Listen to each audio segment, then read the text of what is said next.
You're listening to a podcast from the South China Morning Post.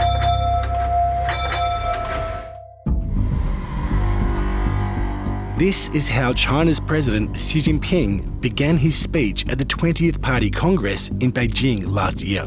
Science and technology and human resources are the fundamental and strategic pillars for building a modern socialist country in all respects. Xi Jinping has been calling for China to be self-sufficient in technology for 10 years now, since he first came to power in 2013. In 2015, China's then Premier Li Keqiang launched a policy called Made in China 2025, in which key industries like AI, semiconductors, quantum computing, robotics, biomedicine, aerospace, high-tech shipping and rail transport so they could occupy the highest levels of the global supply chain. But one of the more controversial aspects of that plan was the detailed instructions of how China's technology market would be controlled by Chinese companies and specific components would only be made in China. At the time, it received intensive criticism. These critics said it was interfering with the principles of free trade. They zeroed in on the demand that foreign companies operating in China would be forced to share their technology information, their IP, with local Chinese partners in exchange for market access to China.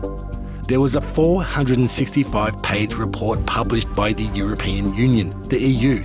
It described China as a distorted state-run economy with an unfair advantage through government subsidies and support.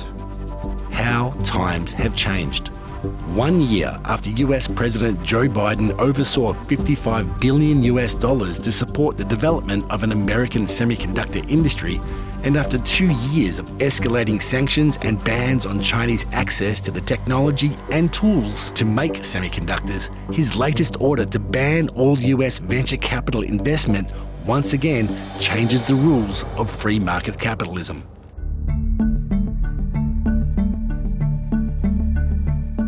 Welcome to episode 3 of our special Inside China series. I'm Jasmine Sen. And I'm Jared Watt.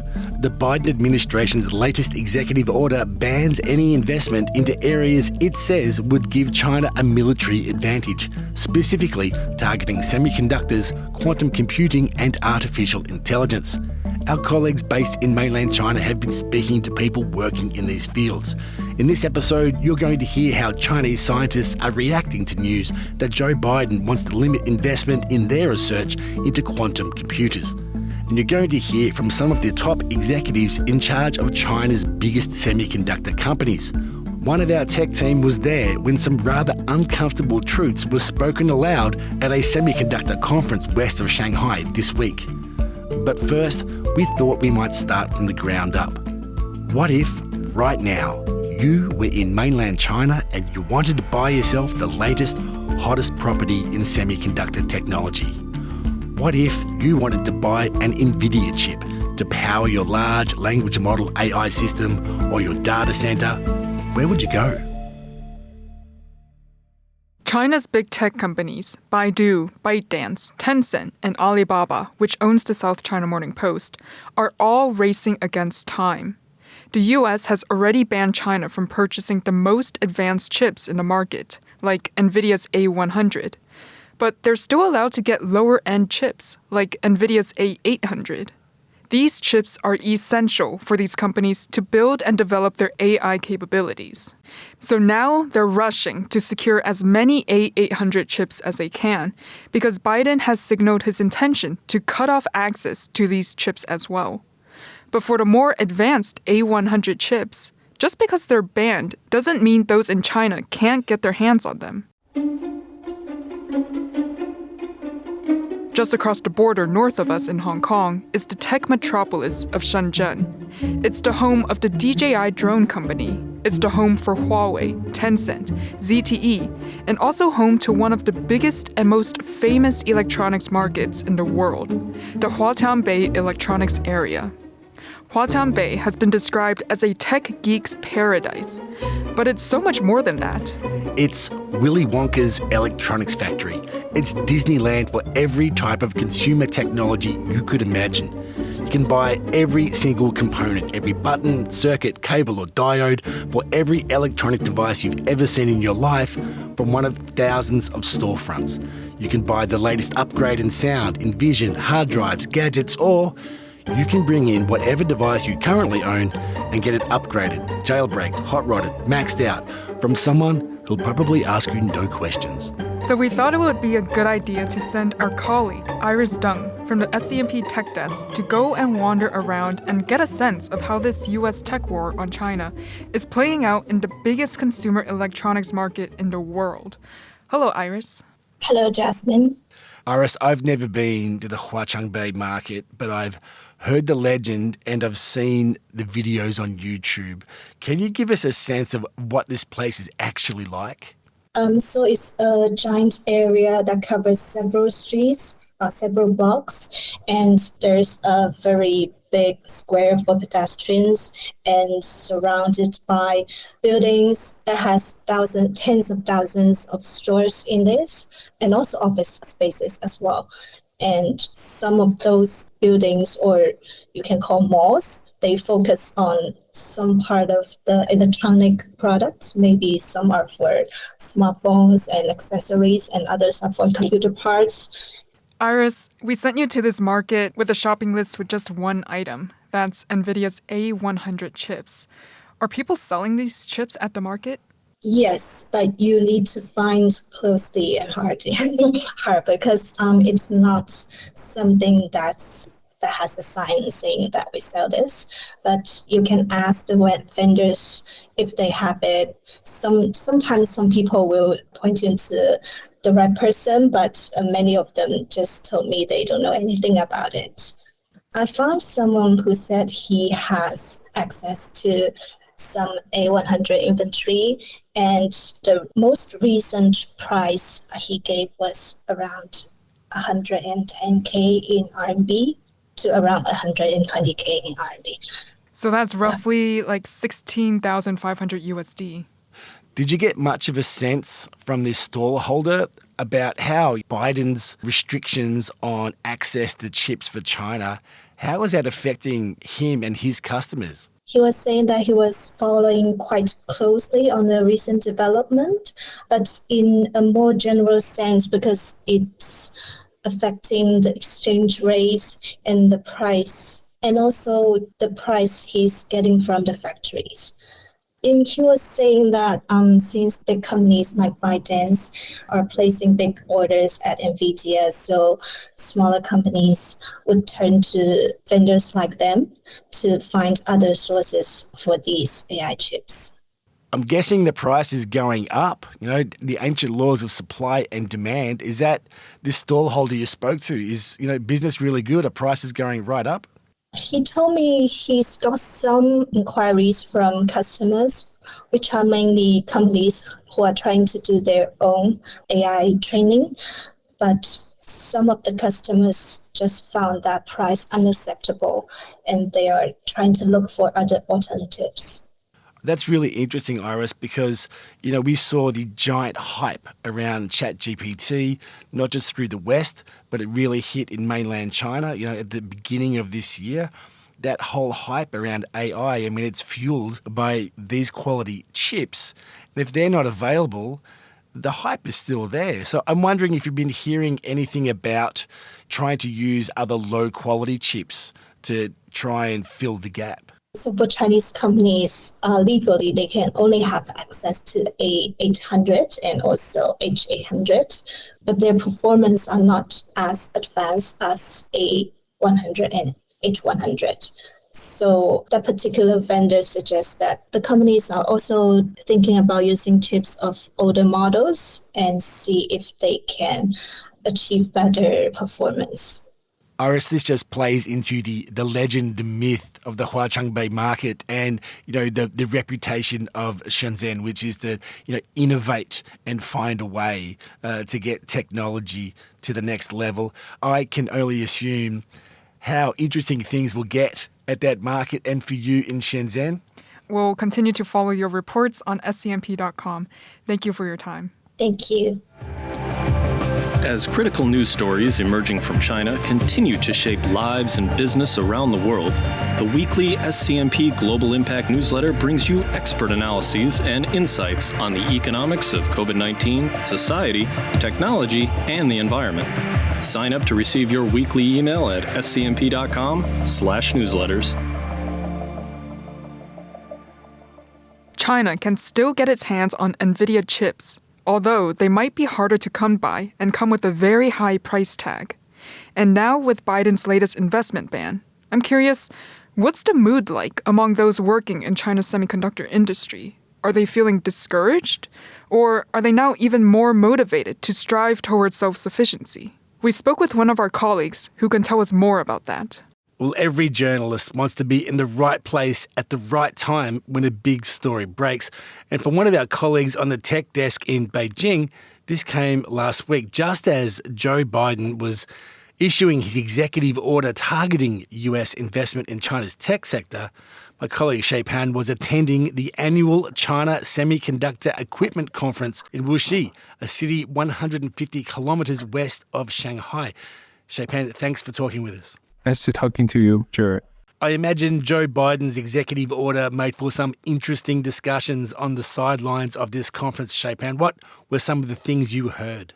Yeah, actually, I think that people didn't seem to bother in terms of semiconductors. The actually chips that use in things like AI, quantum computing, U.S. investment has consistently dropped. And when you say it's consistently dropped, that's consistently since about 2019, hasn't it? Yeah. So has China's domestic capital, its domestic investment replaced that money? The semiconductor investors I met on the ground, they said U.S. investment in China's chip sectors has gradually dried up since 2019, the year that U.S. started to target Huawei. So one of the manager from one of the biggest Chinese IC leasing company, Sino IC Leasing, on the sideline of this three-day event, he told me that the Chinese semiconductor companies, there are actually a lot of them, a lot of different types are basically supported by the Chinese domestic capital. And you actually can feel this, on the ground because there are a lot of panel discussions, keynote speak given at that event. And once some entrepreneurs or, boss of startup, they come down from the podium, I saw them, mobbed by the investors, state-backed, private investor. They all want to get into the company when they are at an early age, because that means that they don't need to invest a lot of money into a good company. So this is, actually I saw on the ground. I think that U.S. investment is not the concern, but the concern is from the technology part. And I think that China still faces a lot of difficulty in catching up in terms of technology with the foreign companies, not in terms of the investment. Shay Pan, that's really interesting to hear, these Chinese venture capitalists mobbing some of these, heads of semiconductor companies. And as you say, many keynote speeches over the 2 days. The one that made headlines with your story on scmp.com was when the chairman of one of China's leading semiconductor fabrication companies, known as AMEC, went public for the first time in his criticism, his comment on the US sanctions against his company. What did he have to say? That speech given by Gary was really interesting. I think this is the first time he openly makes remarks about a US sanction on his company and on China semiconductors as a whole. So he said this. From October 7, the real motive has come to light. They want to restrict our integrated circuits and set us back by 1 or 2 generations from the international standard. If you calculate that, that would mean 3 nanometer is knocked back to 14 nanometer and would hold us to 28 nanometer. We can't accept that situation. Shay Pan, you're our semiconductor expert here at the SCMP on our tech desk. Can you help us out in terms of human time? When he referred to 5 generations behind the global leading edge, 5 generations of semiconductor development, what does that mean in human years or human time? That's actually very good questions. I think I should have written this up, for the readers in my piece. But I think that different people have different estimation about, how long for this 5 generations. I think that if you calculate carefully, I think that would be, at least 9 to 10 years. They want to keep China's technology at least 9 to 10 years behind the global peers. This is assuming that everybody else are advancing with the same speed, but actually it's not. When people, I think all the, for example, TSMC, it advances at, a faster speed when they reach some technology mature, at the 5 nanometers, 3 nanometers. So in actual terms, I think China actually will lag behind at least more than 10 years. And that ties into the story of TSMC's success. They're the ones that made that multi-billion-dollar gamble and leapfrogged forward to lead the global industry. And they're the only shop that anyone wants to deal with in the world getting these high-end chips. So it's really interesting. I thought there was another quote there from the Deputy Secretary General of China Electronic Production Equipment Industry, was really illustrating what it means for, the US sanctions, which target US-made software, but also Japanese and Dutch-made hardware, the actual machines, on how that plays out in real life. Can you tell us more about that? In fact, Li Jinxiang was Deputy Secretary General of China Electronic Production Equipment Industry Association, and he gave a very good example of what is happening. Sheipan sent us the text of what Li said. So, of course, we got an AI text-to-voice system to read it out for us. It's a huge waste that a 1 billion yuan ASML-made lithography machine has to wait for a domestically made wafer coating and developing machine to catch up in speed. You've got a US $140 million machine sitting there waiting for China's domestic development to catch up, to build these chips. That really shows the situation for China's domestic semiconductor industry. So broadly, what was the mood like, Sheipan, when obviously China has to pivot to its own people to develop its own industry? How are they going to do this without American software? Sure. I think in general, self-sufficiency actually is very hard, but, it needs to be done. This is what I get from on-the-ground reporting. So all the professionals are kind of confident, thinking that U.S. sanctions provide them a chance to achieve something big. But meanwhile, some clear-thinking people know this is going to be a tough battle. So in a way, U.S. sanctions really galvanize the industry in terms of technology advancement and how important it is, in a country's electronic industry. Of course, there are some mood of defiance. He said that he had confidence China can catch up, develop a globally competitive equipment industry within years, as many U.S. trained Chinese experts has returned home. So I think they definitely doing something like more investment and more domestication about not only the equipment, but also the parts, because components also needs to be produced domestically. This is what they are thinking. But in general, I think this is a tough goal to achieve, at least needing maybe at least next 10 years to build something really, really significant.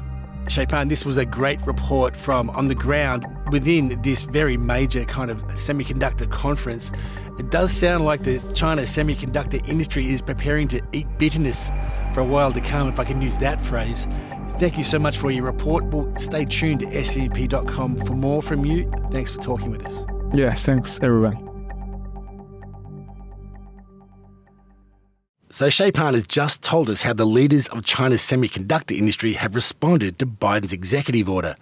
But what about the response from academia, from those who are doing the top-end research, the scientists? One of our colleagues has been speaking to scientists and moving in the circles of academia. Danny Peng is our colleague in Beijing, reporting on science stories in China. She's been following the response within the scientific community to the news from Washington. Hello, Danny. Hello, thank you for having me. It's great to have you on the line, Danny. One of the areas that China is said to be leading the world is in quantum computing, this concept where subatomic particles are used instead of the standard ones and zeros. This is precisely one of the sectors targeted by Biden's ban on American investment. Can you tell us how important is American investment money to China in this sector? Yes. In fact, I have talked with two scientists who are working in the quantum industries. They also founded their own startups, and they all told me the same information, that is, they are less influenced by this new restriction, because for like 4 to 5 years, they have been reducing their financial dependence on the US side. One founder, he told me that 5 years ago, there were several US venture capital approached him and showed their interests in this high-tech sector, but he turned down this offer because he had anticipated that there would be some trouble involved with these international tensions. So he decided to refuse the offer, because if they received the money, that means that there would be some disclosure of the sensitive technology. And another scientist, he is the general manager of Chinatechwar, a company that is aiming at develop the quantum communication technology to secure the information. He said that his company also, they don't receive the money from the US. So they are less influenced by this, and they are not so surprised by this latest action. Well, if they're depending less on U.S. investment money, where are they getting their money from? Is it from domestic Chinese investors? Yes, they mainly depend on the domestic sources. One reason is that in recent years, the Chinese government has put a lot of priorities on these sectors, and they want to secure the independence. So the government is pouring much money in this field, and the domestic venture capitalists are also very interested in this high tech. The venture capitalists are approaching these opportunities and offer the fundings. Danny, you mentioned just then how it was the Chinese companies unwilling to work with American venture capitalists because they think their technology is too sensitive to share with the Americans. I find that, well, unsurprising, given that, Beijing's push for quantum computing really got inspired by the revelations from Edward Snowden about how much communications are hacked around the world, and the idea that quantum computing can achieve unhackable communication. So that's one thing. You speak about the venture capital, but I'm also wondering the discussions that are happening in Chinese universities and research institutes. What were you hearing from your discussions with people in those circles? Yes. I talked with two experts. One works for the university, and one is investigating the technology policies in China, and they all conveyed the same information, that such restrictions from the US may even boost the developments in this sector. And they are prepared psychologically, because this is not new for years. They have anticipated the gesture from the US. So one expert said that we are not intimidated by this, and we are looking for ways to advance our technology.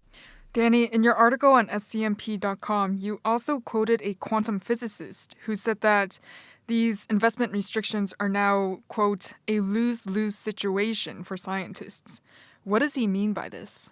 Yeah, by describing it as a lose-and-lose situation, he mentioned that, first of all, even though they are downplaying the influences from the US, but actually there are indeed some negative impacts from these political actions. For example, his company has to postpone its development in quantum computer because his firm could not secure some essential components from the US. So they are influenced by this, actually. Another reason is that the US venture capitalists, they are also looking for market opportunities from the Chinese high-tech industry. And for years, this is the main destination that they are investing in the China market. So currently, they are asked to withdraw their dollars from the Chinese high-tech industry. They are losing the tremendous Chinese market, and they are losing the possibility to incubate some great companies in the future. And that's why another investor who focused on investing these high-tech companies, he said that this is not a crisis. Instead, this is an opportunity, because if the US dollars are withdrawing from the Chinese market, it is a chance that capitalists like him could step in and they could expand their influences on the Chinese high-tech market. On top of that, the quantum scientist, by saying the lose-lose situation, he also mentioned that on top of the two reasons I mentioned before, he expressed his pity because science should be the field that there's no boundaries, there's no nation's concept, and scientists should have the freedom to exchange their latest advances and discoveries freely, but now they are restricted and they are very cautious about their communication with their counterparts because they are afraid that they are disclosing some sensitive information or technologies. That's why, from the perspective of science, he regards these restrictions as something that would hurt both sides. Danny, that's a very good point to make, and that's something we will follow up with some other interviews speaking about this politicisation, this racialisation of science. Great to talk to you. Thank you so much for making time with us, and we will, of course, follow your stories ongoing at scmp.com. Danny Peng, thank you very much for your time. Thank you. So as you heard Danny saying there, the geopolitical tensions between the US and China have now seeped into science, a field which technically no country can lay claim to. Science may have no national borders, but what about scientists? This discussion will not be resolved anytime soon, but the clock is ticking because a very important deadline is coming up in less than 2 weeks. That's right, Jasmine. In our next episode, we'll be looking at the historic agreement between the US and China on science cooperation and why that agreement is now at risk. We'll see you there.